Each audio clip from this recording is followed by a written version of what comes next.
प्रस्तुत है शिवानी जी द्वारा लिखी गई कहानी गूंगा। सर्जन पंड्या को दूर से देखने पर लगता कोई अंग्रेज चला आ रहा है। सुर्ख गालों पर सुख, संतोष और स्वास्थ्य की चमक थी। उनके हाथ में कुछ ऐसा यश था कि उनकी प्रतिभा का स्पर्श पाते ही मुरझाए मरीज भी चंगे होकर बैठ जाते। उनकी फीस भी उनके व्यक्तित्व की भांति ही रोबीली थी। ऐसा वैसा व्यक्ति तो उनकी फीस सुनकर ही पीला पड़ जाता, पर रोगी के पीले चेहरे से भी उनकी आंखों में करुणा नहीं उभरती। कभी कभी वे अपनी विकट फीस में थोड़ा सा अंतर भी कर लेते थे, बशर्ते मरीजा सुंदरी हो या मरीज किसी मौलिक बीमारी का नमूना हो। पर असंख्य रोगियों को जीवन दान देने वाला यह अनोखा मसीहा अपनी ही पत्नी का इलाज नहीं कर सका था। एक ही पुत्री को जन्म देकर उसकी पत्नी सौर में ही पगला गई थी और सर्जन उसे ठीक नहीं कर पाए थे। 16 वर्ष से वह आगरा के पागल खाने में पड़ी थी। बीच बीच में सर्जन उसे देखने भी जाते थे और कुछ लोग तो कहते थे कि वह उतनी पागल नहीं थी कि उसे घर न ला जाया सके। पर सर्जन कभी लौटकर पत्नी के उन्माद का प्रसंग भी पुत्री के सामने नहीं छेड़ते और न पुत्री ही कुछ पूछती। सर्जन की कन्या का नाम था कृष्णा, रंग था गेहुआ, पर मुख श्री अनुपम थी। सघन कृष्ण वेणी को वह ढीली ढाली गूंथ कर पीठ पर डाल देती। माँ के अभाव को पिता के स्नेह ने कभी खटकने नहीं दिया था। देख रेख की लगाम तो नहीं थी, पर पिता का शासन कड़ा था। कृष्णा ने पढ़ाई के साथ संगीत और नृत्य की शिक्षा प्राप्त की। पैरों में घूंघर बांधते ही वह स्वर्ग की अप्सरा बन जाती। बड़े से बड़ा कला मर्मज्ञ हो या नृत्य संगीत में एकदम ही अनभिज्ञ कोई अरसिक, सब उसके नृत्य की रस माधुरी में डूबकर रह जाते। यही उसकी नृत्य की विशेषता थी। एक बार एक नृत्य उत्सव में 3 घंटे तक नाचकर दर्शकों को मंत्रमुग्ध किया और अंत में जब हाथ जोड़कर दर्शकों की ओर सिर झुकाया तो तालियों से हॉल गूंज उठा। सर्जन की आंखों में आनंद अश्रु छलक उठे। अंतःकरण को अमृत वृष्टि से परिप्लावित करती उस छवि को एकटक देखते एक और व्यक्ति की भी आंखें तरल हो गई थी, और वह था तरुण स्क्वाड्रन लीडर वी डिसूजा। वह कृष्णा के पड़ोसी डॉक्टर डिसूजा का पुत्र था। उसके पिता सर्जन के क्लिनिक में ही काम करते और सर्जरी में ही हाथ में छुरी लग जाने से टिटनस से उनकी मृत्यु हो गई थी। पिता की मृत्यु के बाद मातृहीन डिसूजा सर्जन के साथ ही छुट्टियां बिताता। कृष्णा के आकर्षण जाल में वह किस बुरी तरह फंस गया है, यह वह उसी दिन जान पाया। स्वभाव से ही लजीले उस सौम्य गोवानी युवक पर सर्जन का अत्यंत स्नेह था। उसके लंबोतरे चेहरे पर सांवले रंग की चमक थी। पतली मूछों के नीचे उसके पतले होठों पर सदा संयम की चाबी लगी रहती। वह बड़े नम्र स्वर में बोलता और बड़े ही सलीके से कपड़े पहनता। उसके जूते ऐसे चमकते कि कोई चाहे तो अपना मुंह देख ले। सर्जन उसके जूतों को इसी चमक पर फिदा थे। शाबाश बेटे, तुम्हारे जूतों की चमक देखकर हमारी तबीयत खुश हो जाती है। जो शख्स अपने जूते चमका कर रखता है उसका दिल भी हमेशा चमकता रहता है। पता नहीं सर्जन का कथन किस अंश तक सच था, पर डिसूजा का दिल सचमुच ही एकदम साफ था। वह जितना ही कृष्णा से बचकर निकलता वह उसे उतना ही घेर लेती। इसी बीच सर्जन को अपने निसंतान बूढ़े चाचा की क्रिया निपटाने पहाड़ जाना पड़ा। कुछ ही दिन पूर्व उसके चाचा का अनुनय भरा पत्र आया था। मैं मरणासन्न हूँ। मेरी मृत्यु के बाद जैसे भी हो मुझे पीपल पानी कर जाना, नहीं तो मेरी आत्मा भटकती रहेगी। सर्जन प्रगतिशील विचारों के होकर भी घोर सनातनी थे। अपने राजप्रसाद के गुसलखाने में लघु शंका से निवृत्त होने भी जाते तो जनेऊ कान पर चढ़ा होता। चाचा की आत्मा को तो उन्होंने भटकने से बचा लिया, पर पुत्री की आत्मा भटक गई। 13वीं कर लौटे तो चित्त प्रसन्न था। आत्मीय स्वजनों ने उनकी पुत्री के लिए एक हीरे सा टुकड़ा वर ढूंढ लिया था। कृष्णा उन्हें लेने एयरपोर्ट पर आई। क्यों बेटी, कांता अम्मा तुम्हें छोड़कर छुट्टी लेकर घर तो नहीं चली गई थी? उन्होंने पूछा। कांता अम्मा उनकी वर्षों पुरानी बूढ़ी आया थी। ना पापा, नम्रमुखी कन्या उन्हें कुछ पीली सी लगी। पापा मेरे लिए पहाड़ की मिठाई, बाल सिंघोड़ी लाए या नहीं? बच्ची की तरह मचलकर उसने पूछा। लाया क्यों नहीं? और भी कई चीजें लाया हूँ अपनी दुलारी बेटी के लिए। जानती हो क्या? सर्जन ने मुस्कुराकर कहा। क्या पापा?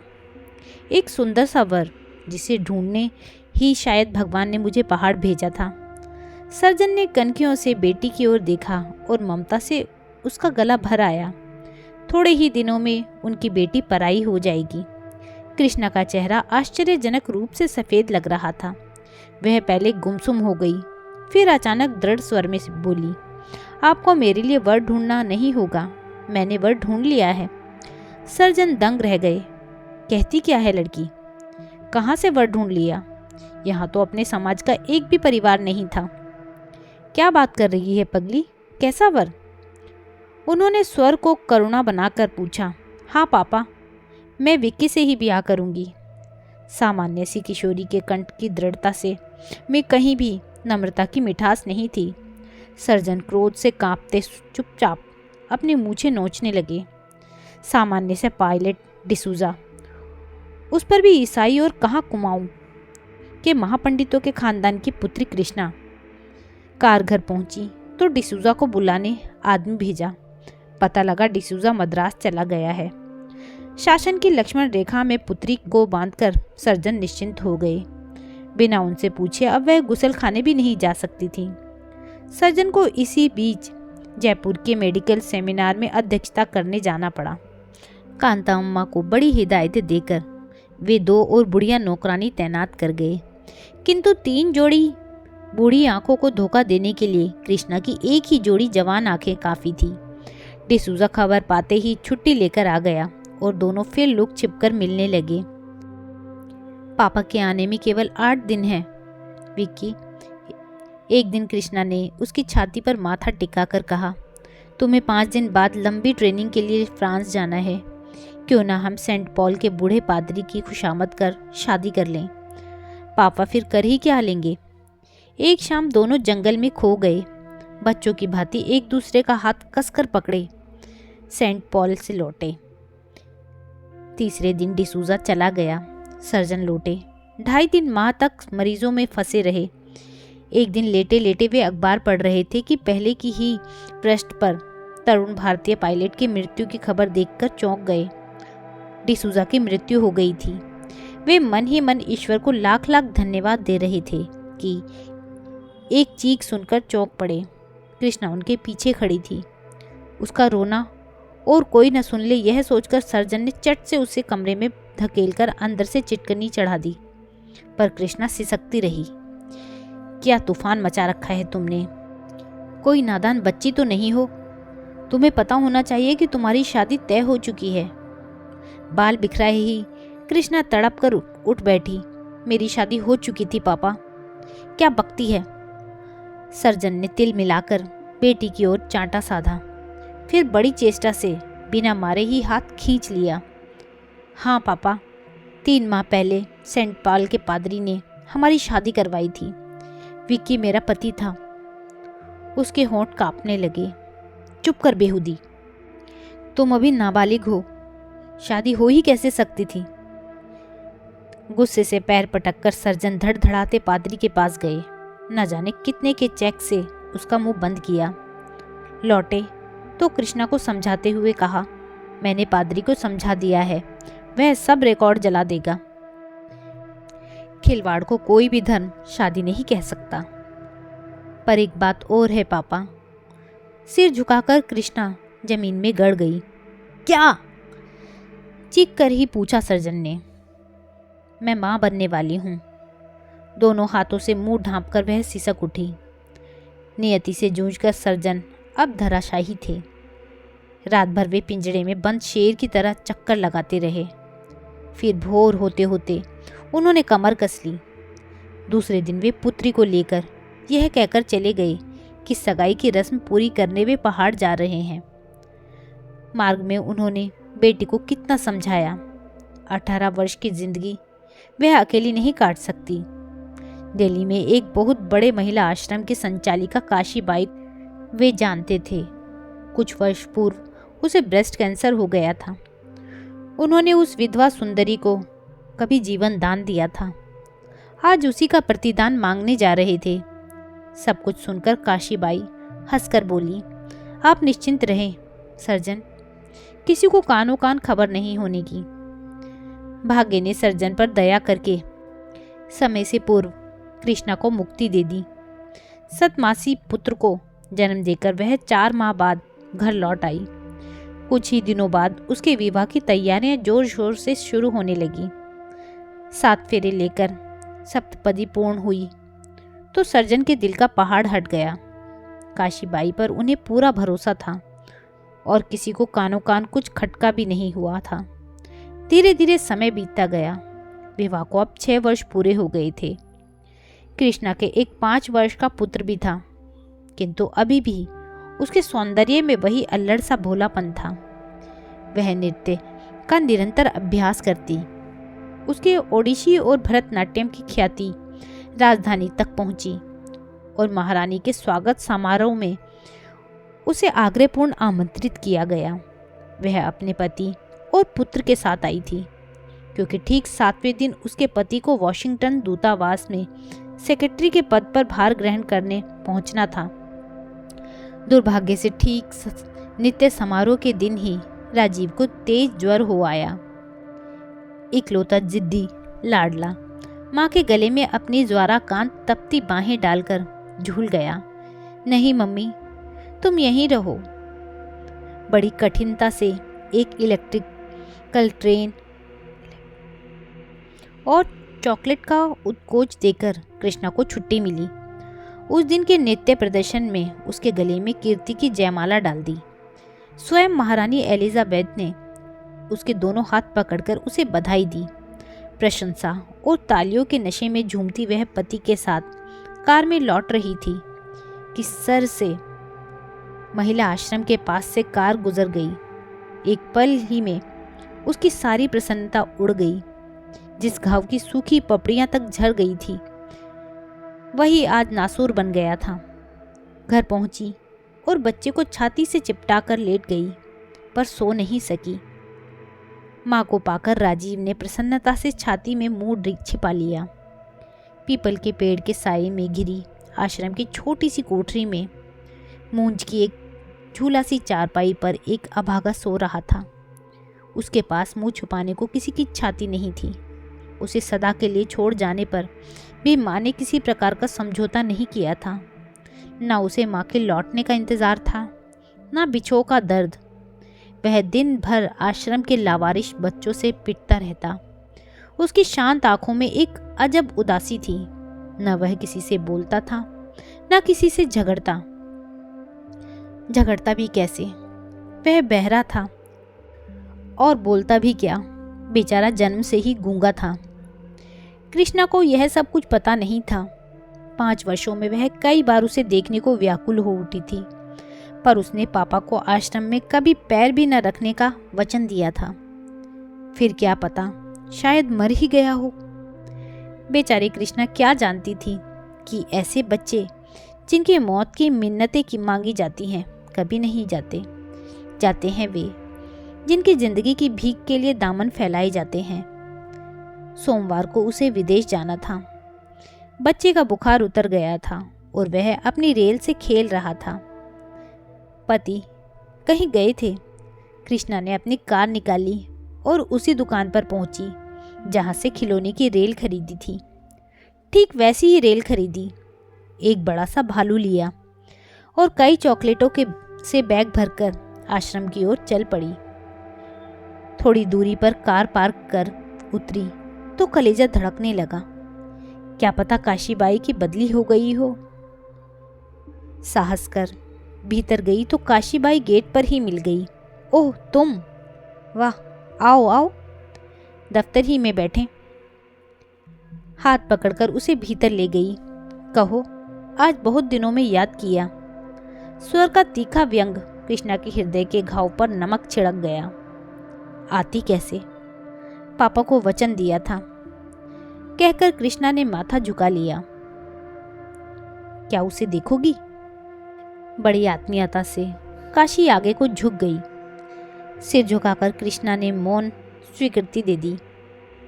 देखो कृष्णा, बुलवा लेती हूँ, पर जरा अपने दिल पर काबू रखना। वह अभागा गूंगा है। ये नौकरानियां साली बड़ी हरामी हैं।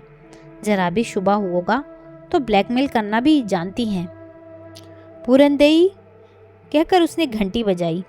एक अधेड़ सी जल्लाद औरत आकर खड़ी हो गई। देखो, गूंगा बाबा को ले आओ। बड़ी डॉक्टरनी आई हैं, उसकी जबान देखेंगी। पूरनदेई चली गई तो संसार की सारी हथौड़ियां कृष्णा की कनपटी पर चलने लगी। रुमाल निकालकर वह पसीना पोंछ रही थी कि चल चल कहती हुई खच्चर की तरह हाँकती पूरनदेई गूंगे को लेकर आई। वह शायद किसी की मंगनी की कमीज पहने था, जिसकी बाहें उसके हाथों से नीचे लटक रही थी, या शायद कमीज की लंबाई महज इसलिए बढ़ा दी गई थी कि जीर्ण निक्कर ने नीचे के अंगों की लाज ढांकने से एकदम ही इनकार कर दिया था। तैयार क्यों नहीं किया इसे? सक पकाकर काशीबाई ने पूरनदेई को डांटा। जिद्दी कैसा है यह हरामी, कितना कहा कपड़े बदल ले, माने तब ना। पूरनदेई आग्नेय दृष्टि से गूंगे को भस्म कर बाहर चली गई। कृष्णा की सजल आंखों में नन्हे राजीव का चेहरा नाच उठा, जिसके 100 नखरे उठाते हुए वह आया और उसके पति हार हार जाते हैं। द्वार पर कुंडी चढ़ाकर काशीबाई ने इशारे से गूंगे को नजदीक बुलाया। आओ बेटा। घम घम गूंगे ने किसी महान दार्शनिक की भांति हंसकर अपनी गूंगी दलील पेश की, जैसे कृष्णा से कह रहा हो, माँ इसकी बातों में मत आना, यह बड़ी लबारी है। कृष्णा ने बेटे की बात समझ ली। ऐसी भाषा केवल माँ ही समझ सकती है। झरझर कर उसकी आंखें बरस पड़ी। छोटा सा डिसूजा ही तो खड़ा था, बड़ी संयमी दृष्टि और वैरागी मुस्कान। लपक कर उसने गूंगे को खींचकर छाती से लगा लिया। कभी उसकी लटों को चूमती, कभी मैल से काली कलाइयों को। लगता था चूम चूम कर ही गूंगे को अपने में भर लेगी। अरे बस भी कर, क्यों गूंगे का सिर फिरा रही है? अपनी जल्लादी आंखों को और भी कठोर बनाकर काशीबाई बोली।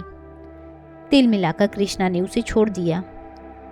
मुक्ति पाते ही गूंगा खिलौनों के पास खड़ा हो गया। ले, सब तेरे हैं, कहकर काशीबाई ने उसे डिब्बे थमा दिए। गूंगी आंखें चमक उठी। कभी इंजन को उठाता, कभी रंगीन लाल हरे रेल के डिब्बे को, कभी ताली बजाता और कभी गोल गोल घूमकर नाचता, गम गम गम गम। अब तुम जाओ कृष्णा, बड़ी देर से दरवाजा बंद है। मुई पूरनदेई कहीं द्वार पर ही कान लगाए खड़ी न हो। वाह, अंगूठी तो बड़ी सुंदर है तुम्हारी। लालची दृष्टि का संदेश कृष्णा समझ गई। चट अंगूठी उतारकर उसने काशीबाई को पहना दी और मूक करुण दृष्टि से अपना संदेश भी दे दिया, मेरे गूंगे का ध्यान रखना। फिर हृदय पर पत्थर रखकर वह उठी, एक बार गूंगे को चूमा और तीर सी बाहर छिटक गई।